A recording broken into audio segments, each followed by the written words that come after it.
Carry On is a new action thriller that was just released by Netflix over this past weekend. This one is directed by Jaime Collet-Serra, and if you don't know who that is, he's done a ton of action thrillers and crime thrillers and stuff like that. He directed Non-Stop and Unknown and Run All Night with Liam Neeson. He also directed The Shallows, he directed Orphan, he did direct Black Adam as well. And while I didn't hate Black Adam, I totally understand why other people did, but either way, the mid-budget thriller, that's kind of this guy's bag. This film stars Taron Edgerton, and it stars Jason Bateman, it stars Sophia Carson. The setup here is that there's a TSA agent in this movie played by Taron Edgerton. Him and his girlfriend both work at this airport together. She just got pregnant, so they're expecting a baby. And then when he gets assigned to do the X-ray machine, you know, that machine at the airport where they check your bag and make sure you don't have any weapons in there, he's suddenly intimidated and coerced by this mysterious man played by Jason Bateman. And essentially Jason Bateman and a crew of other so-called terrorists are trying to blackmail him and threaten him into doing what they want. His job is to get a bag through security without any questions asked. So what follows is a deadly game of cat and mouse as Taron Edgerton's character has to try to figure out a way to navigate his way out of the situation, save all the people in the airport, as well as protect the people that he's closest to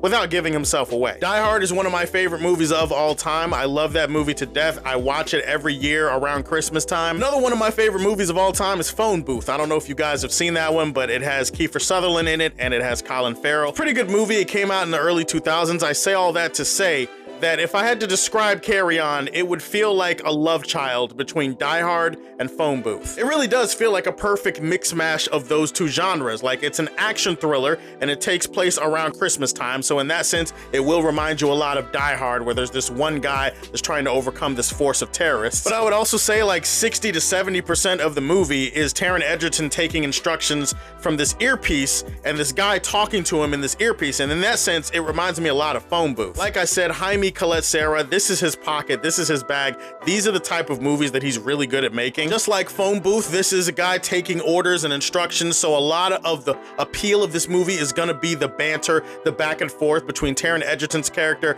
and between this mysterious guy played by Jason Bateman. Taron Edgerton is really good in this movie, just like Jude Law. I'm used to hearing him with a British accent, but he is American in this movie and he pulls it off convincingly. He spends a lot of time in this movie looking tense and scared. He also spends a lot of time in this movie running and rushing, and in that sense it reminds me of a Tom Cruise type thriller. He's doing his best Tom Cruise impression at the very least, and he does all that with this everyman and relatable character struggle that I feel like we all know a character like him, or at the very least we've all been somewhat where he is in this movie when it comes to his character arc. I also really liked the relationship between him and his girlfriend played by Sophia Carson. She was really good in this movie. I'm unfamiliar with her game. I'm not really sure what other performances she's pulled out of her bag in the previous years, but if this is any indication, I'd love to see her in more stuff. Also, I would just love to see her more in general. Like, can we just take a moment in the review to just acknowledge some things?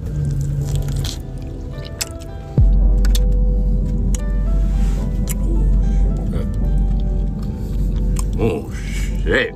I gotta give the lion's share of the credit for why this thriller works to Jason Bateman. Jason Bateman is just awesome, man. I really do believe that when it's all said and done, Jason Bateman might go down as one of the most underappreciated, underrated performers of his entire era. This guy is versatile. It's not just comedy roles, like it's drama, he can do it all. He's also a hell of a director, if you haven't noticed. In this movie, he's cold, he's calculating, he's dispassionate, but he also brings this intensity, this menace to him that is just undeniable. It does have a twisty plot that recycles elements of stories that you've seen before. This movie is tense, it's suspenseful, it's exciting, it's interesting, it's well acted, well performed, well shot, the whole 9 yards. Just like a lot of movies of this type of genre, it does feel like the longer that the movie goes on, the less logic there appears to be written into the script. This is a premise that probably should have been 15 to 20 minutes shorter. Like, this movie's like 2 hours-ish long, and I definitely could feel it by the end. Not in terms of being bored or feeling the runtime, but more so in that the longer the movie goes on, the less things make sense. You can start to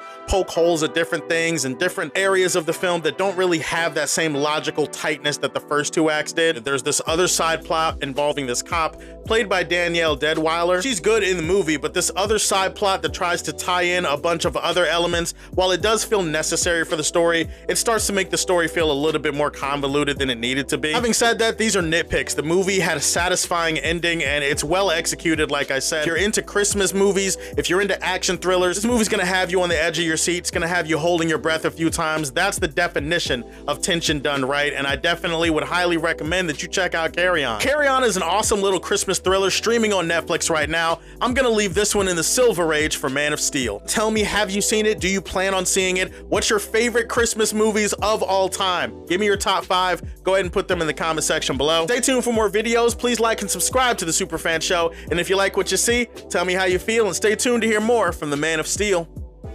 Peace.